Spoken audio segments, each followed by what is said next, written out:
Are there any teachers in the room? Any teachers? All right. Good. Professionals. Whatever you do that you go to use professionals, not necessarily teachers. Other professionals, like skilled people in blank, whatever. Professionals. I know we have professionals of all sorts. So there's something that I noticed, and this is an interesting dynamic. There are many professionals out there. They're very, very skilled in their craft. They're really good at what they do. Sometimes they look at teachers, they look at educators, they look at academics, they look at college professors, and they say, with laughter, if you can't do, teach. You heard that? Those of you who are teachers are going, yeah, I heard that. I heard that. The joke is very simple, that the academics really cannot actually perform the things they teach. That's the joke, really? Okay. So, every joke has a dose of truth. Yes. There are plenty of academics out there who are actually not very good at the very things they teach. It's true. Sometimes they're not even good in basic life skills, period. Let's just be truthful about that. You don't have to be an academic not to be good in life skills. But, as I said, every joke, every pun has a dose of truth. Do you know that Albert Einstein, one of the most brilliant people that we like to think about when we think of brilliant people, he was brilliant. He was a good student, but apparently he was not a good teacher. You know that? Yes, Einstein. Good student, brilliant mind, not a very good teacher. Just because you're good at something doesn't actually mean that you could teach it to others.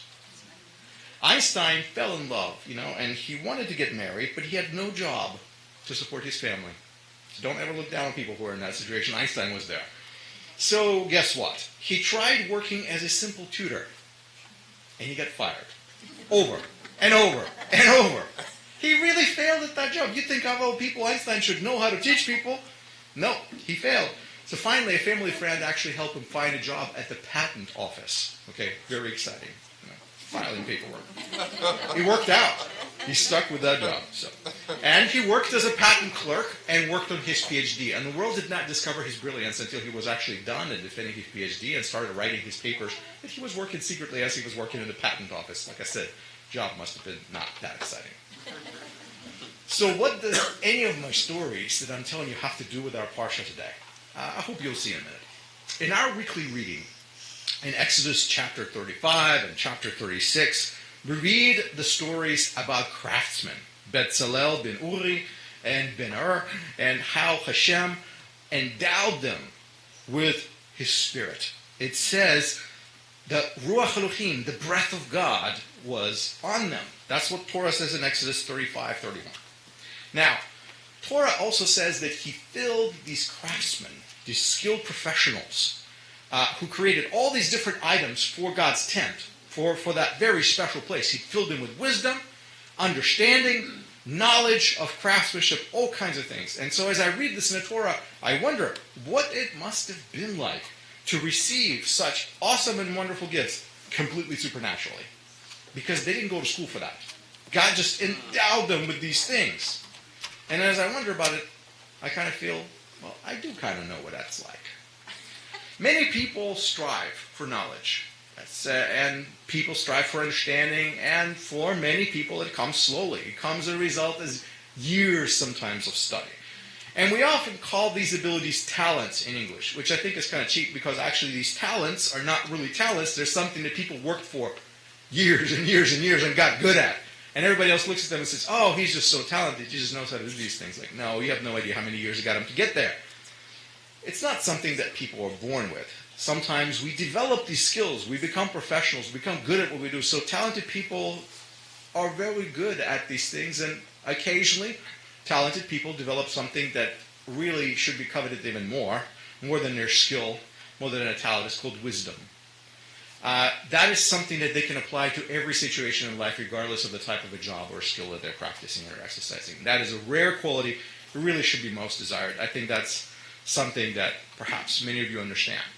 So, as I think about professionals, I think about these craftsmen in our Torah passage. Torah says in Exodus 35:31 that the craftsmen received the abilities to do melacha, work, right? Labor, or craft, translated however you wish in English. And that particular work or craft was assigned to them. So that's what they received. But besides the knowledge and the abilities, in Exodus 35:35, Torah says some very interesting things. It says, Uleorot natan belibo. And this translates as, he put the ability to teach into his heart. Now, he is Hashem, and whose heart? Betzalel. Betzalel was to teach Oholiab the skills which he himself received supernaturally.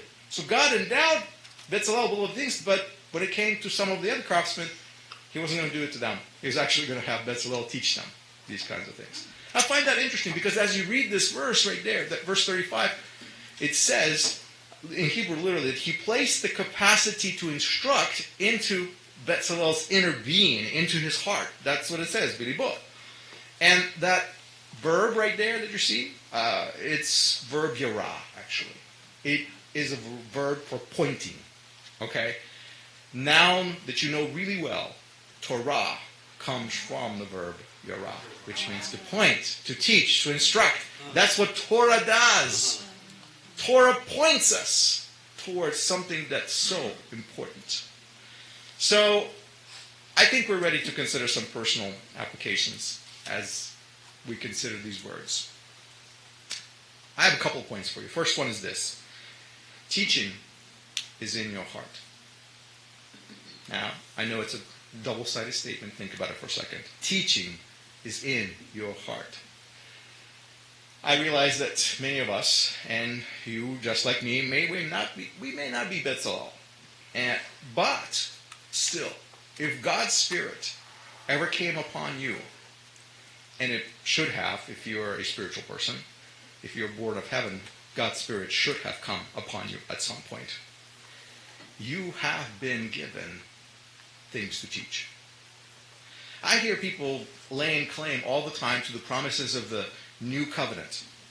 I hear that all the time. Well, guess what? One of them says very specifically that God put the Torah, his teaching, his instructions, into our hearts. Yes. So those who enter the new covenant should have what in their hearts? The Torah, the teaching. That's why I say teaching is in your heart.